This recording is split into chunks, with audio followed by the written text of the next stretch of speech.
Hello' বন্ধুসকল, David blogs YouTube চেনেললৈ পুনৰাই সকলোকে স্বাগতম জনাইছোঁ। আৰু আজি আপোনালোকক দেখাবলৈ গৈ আছোঁ ভাৰতৰ আটাইতকৈ ডাঙৰ পুখুৰী, যাক জয়সাগৰ পুখুৰী বুলি কয়। বলক ইয়াতে আজি আমাৰ ভিডিঅ'টো আমি আৰম্ভ কৰোঁ। যদি আমি শিৱসাগৰ টাউন ফালৰ পৰা আহোঁ তেনেহ'লে কাৰেংঘৰৰ যিটো ৰাস্তা, তাৰমানে কাৰেং তিনিআলিৰ পৰা আমি বাওঁহাতে ঘূৰি আমি গৈ থাকিলে পাম আমি কাৰেংঘৰ, কিন্তু আমি আজি কাৰেংঘৰ নাযাওঁ। আপোনালোক আজি লৈ গৈ আছোঁ আমি জয়সাগৰ পুখুৰী দেখাবলৈ, ভাৰতৰ আটাইতকৈ ডাঙৰ পুখুৰী। আৰু কাৰেংঘৰৰ মুখৰ যিটো চাৰিআলি, আমি সেই চাৰিআলিৰ পৰা আমি ঘূৰিব লাগিব সোঁহাতে।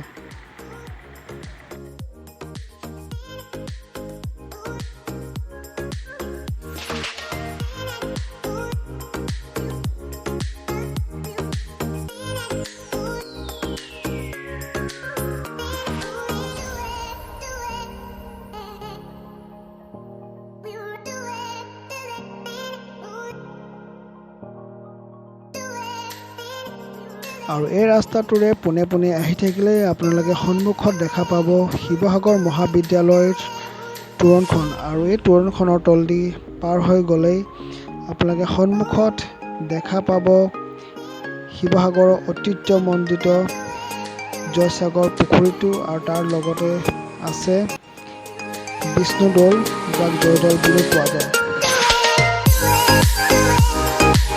আৰু এই পুখুৰী পাৰে পাৰে থকা ৰাস্তাটোত গৈ থাকিলে আপোনালোকে দেখা পাব শিৱসাগৰ মহাবিদ্যালয়ৰ ছাত্ৰী নিবাস, আৰু তাৰ সন্মুখত দেখা পাব শিৱসাগৰৰ বৃহৎ পুখুৰী, সৰ্ববৃহৎ পুখুৰী, যাক জয়সাগৰ বোলা হয়।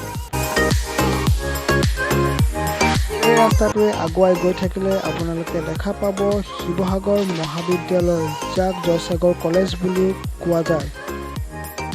আৰু এইখন হৈছে মোৰ কলেজ, তাৰমানে ময়ো ইয়াতে পঢ়িছিলোঁ এটা সময়ত। আৰু শিৱসাগৰ কলেজ হয়তো অসমৰ ভিতৰতে সবাতোতকৈ দীঘল কলেজ, কাৰণ এই কলেজখন জয়সাগৰ পুখুৰীৰ এটা পাৰত প্ৰায় 1 কিলোমিটাৰ পাৰটোত বিস্তীৰ্ণ হৈ আছে। যদি আপোনালোকে কোনোবাই এই কলেজখন পঢ়িছিলে তেনেহ'লে কমেণ্টছ কৰি জনাবচোন।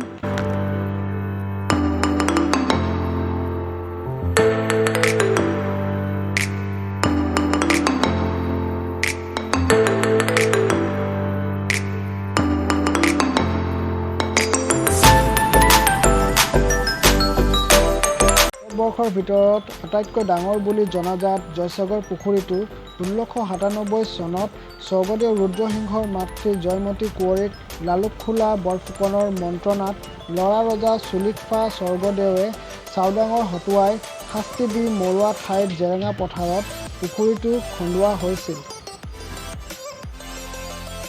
পুখুৰীটোৰ এই চুকটোলৈকে শিৱসাগৰ কলেজখন বিস্তীৰ্ণ হৈ আছে। আৰু এইখনেই চাহৰ দোকান, য'ত আমি কলেজত পঢ়ি থাকোঁতে চাহ তাহ খাওঁ আৰু লগৰবিলাকৰ লগত অলপ আড্ডা মাৰোঁ।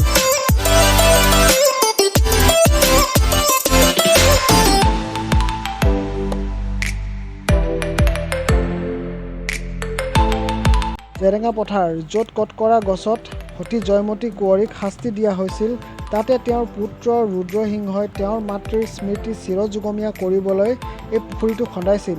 দক্ষিণ পশ্চিম দিশত এটা ভিউ পইণ্ট নিৰ্মাণ কৰি থোৱা আছে, য'ৰ পৰা এই গোটেই পুখুৰীটোৰ সৌন্দৰ্য সম্পূৰ্ণকৈ উপভোগ কৰিব পাৰি।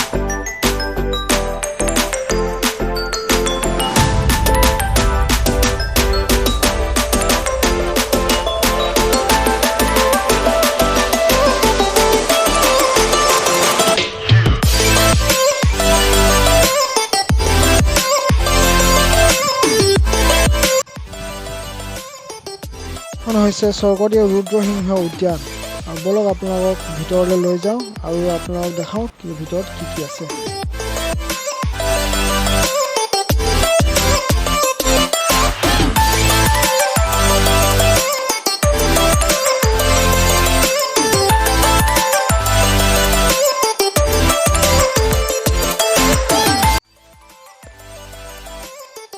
যিহেতু অকলে আহিছোঁ, সেইকাৰণে বৰ ভয় লগা পৰিস্থিতি হৈছে ইয়াত, কাৰণ বৰ দুখ লগা কথা যে উদ্যানখন গোটেই হাবি বনেৰে ভৰপূৰ হৈ আছে, কাৰণ বহু দিনৰ পৰা হ'বলা চাফ চিকুণ কৰা নাই। আৰু ইয়াৰ মাজত যি এটা সুন্দৰ ফাউণ্টেন বনাই ৰাখিছে, কিন্তু বৰ্তমান সুসম্ভৱ বিকল হৈ পৰি আছে। বহু দিনৰ পৰা মেইনটেনেঞ্চ নাই কৰা আৰু নাজানো কিয় এইদৰে এনেকৈ পেলাই থৈছে। আজি ভাবিছিলোঁ আপোনালোকক অলপ ইয়াত আনি কিবাকিবি ভাল ভাল বস্তু দেখাম বুলি, আৰু অলপ আগুৱাই আহি দেখিলোঁ স্বৰ্গদেউ ৰুদ্ৰ সিংহৰ প্ৰতিমূৰ্তি এটা, সেইটো একে অৱস্থা অৱহেলিত হৈ পৰি আছে, বহুত দিন ৰং চং কৰা নাই। আৰু ঠিক তাৰ কাষতে লাগি আছে আৰু এটা চৌহদ, এইটো হয় ঘনশ্যাম মন্দিৰ বা ঘনশ্যাম খনিকৰৰ বাসগৃহ। ঘনশ্যাম খনিকৰে আছিলে সেইজন ব্যক্তি যিজনে কাৰেংঘৰ ৰংঘৰ সকলোবিলাক নিৰ্মাণ কৰিছিলে। বুৰঞ্জীত পোৱা মতে ঘনশ্যাম খনিকৰে যেতিয়া কাৰেংঘৰ ৰংঘৰ সেই সকলোবিলাক নিৰ্মাণ কৰি শেষ কৰাৰ পিছত তেওঁ নিজৰ ঘৰলৈ যাত্ৰা কৰিছিলে, তাৰমানে কোচবিহাৰলৈ। সেই সময়তে মোগল আৰু আহোমৰ মাজত যুদ্ধৰ সম্ভাৱনা হৈ আছিলে, আৰু সেই সময়তে ৰজাই চোৰাংচোৱা সূত্ৰে গম পাইছিলে যে ঘনশ্যাম খনিকৰে লগত সকলোবিলাক নক্সা লৈ গৈছে, আৰু সেই সময়তে তেওঁক গুৱাহাটীত যেতিয়া ধৰি তালাচী কৰা হৈছিলে, তেওঁৰ হাতত সেই সকলো কাৰেংঘৰ ৰংঘৰ বনোৱা সকলো নক্সাবিলাক পোৱা গ'ল। আৰু সেই সময়তে ৰজাই সন্দেহ কৰিলে যে তেওঁ এই নক্সাবিলাক মোগলক দিবলৈ নিছে বুলি। সেই সন্দেহতে ঘনশ্যাম খনিকৰক ধৰি আনি পুনৰাই এই গৃহতে বন্দী কৰি ৰখা হৈছিল।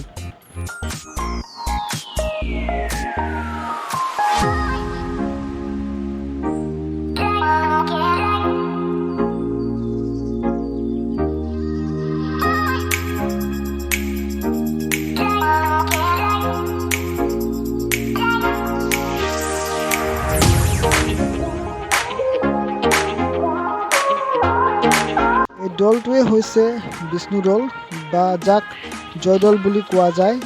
এই দৌলটো স্বৰ্গদেউৰ মাতৃ সতী জয়মতী কোঁৱৰীৰ স্মৃতিত তেওঁৰ পুত্ৰ স্বৰ্গদেউ ৰুদ্ৰ সিংহৰ দ্বাৰাই ১৭৩৬ চনত পুখুৰীটোৰ উত্তৰ পাৰত নিৰ্মাণ কৰা হৈছিল।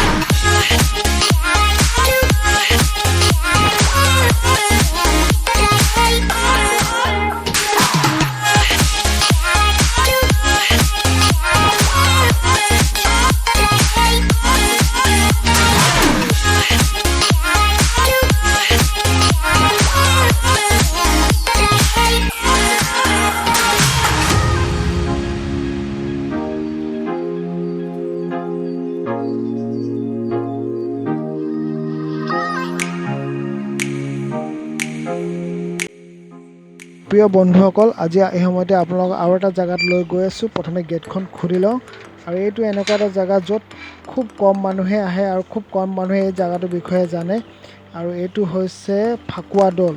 যিহেতু আজি আপোনালোকক জয়মতীৰ বিষয়ে আৰু ৰুদ্ৰসিংহৰ বিষয়ে কৈ আছোঁ, আৰু ইয়াত যদি নানো তেতিয়াহ'লে আমাৰ এই ভিডিঅ'টো আজি অসম্পূৰ্ণ হ'ব। আৰু এইটো হৈছে ফাকুৱা দৌল, তাৰমানে এইটো এটা মৈদাম হয়, জয়মতী কোঁৱৰীৰ মৈদাম। আৰু এই মৈদামটোৰ চাৰিওফালে এই এনেকুৱা 8টা স্তম্ভ আছে, আৰু এই দৌলটোৰ উচ্চতম প্ৰায় 30 ফিট, আৰু ইয়াৰ চাৰিওফালটো হৈছে 90 ফিট। মানে ইয়াৰ যিটো বৰ্গ চাৰিওফালটো 90 ফিটৰ হয়। আৰু ইয়াৰ ওপৰত বলক আপোনালোকক লৈ যাওঁ, ইয়াত কি কি আছে আপোনালোকক দেখাই আছোঁ। আৰু এইটো হৈছে জয়মতী কোঁৱৰীৰ মৈদাম, আৰু এইটো ৰুদ্ৰসিংহৰ যোগেদি নিৰ্মাণ কৰা হৈছিলে, মানে ৰুদ্ৰসিংহই নিৰ্মাণ কৰিছিলে। আৰু ইয়াৰ যিটো শ্বেপ হয়, এই শ্বেপটোৱে পিৰামিডৰ নিচিনা, আৰু এইটো এটা অসমৰ পিৰামিড বুলিয়ে ক'ব পৰা যায়। আৰু ইয়াৰ চাৰিওফালটো আকৃতিবিলাক প্ৰায় একেই, মানে কি ইয়াত যিফালৰ পৰা আমি উঠি আহিলোঁ সেইফালে যেনেকুৱা চিৰি আছে তেনেকুৱা ইয়াৰ চাৰিওফালটো, মানে চাৰি ছাইডটো চিৰি আছে। এই চাওক, ইয়াতো চিৰি আছে, আৰু ইয়াৰ মানে চবফালে চিৰি আছে, চবফালৰ পৰা ইয়াত উঠি আহিব পাৰে।